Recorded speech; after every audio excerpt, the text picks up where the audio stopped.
do with politics, who had nothing to do with competition for resources, just little children of God, playing and going to school and coming back home to play again.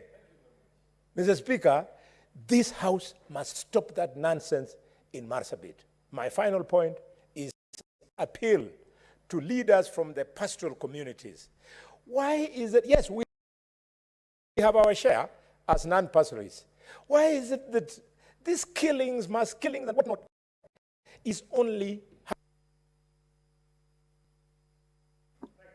Thank you, Senator Boni, your time is up.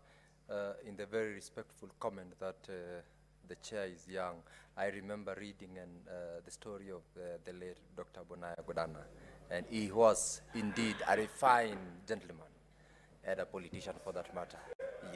Yes. Senator Mwinyi Haji Mohamed Faki. Asante Mheshimiwa Spika kwa kunipa fursa hii kuchangia hoja ambayo imeletwa bungeni na Senator Chute. Senator Mheshimiwa Spika, mauaji ya Mbari ambayo yanatokea kule Marsabit na sehemu zingine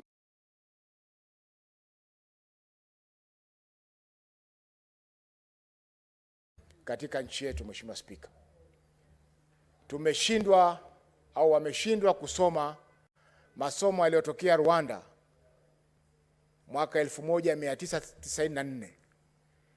Leo ikiwa ni karibu miaka 30 kutoka matukio ya Rwanda, Mheshimiwa Spika, bado katika nchi yetu watu wanauana kiholela kimbari kupigania uongozi. Mheshimiwa Spika, sisi wengine hata twashangaa ilikuwaje babu zetu wakatujumuisha na watu wengine katika Kenya, kwa sababu kwetu pwani, kama kwetu Mombasa, hakuna itikadi ama hakuna hulka ya kuua mwenzako kwa njia yoyote.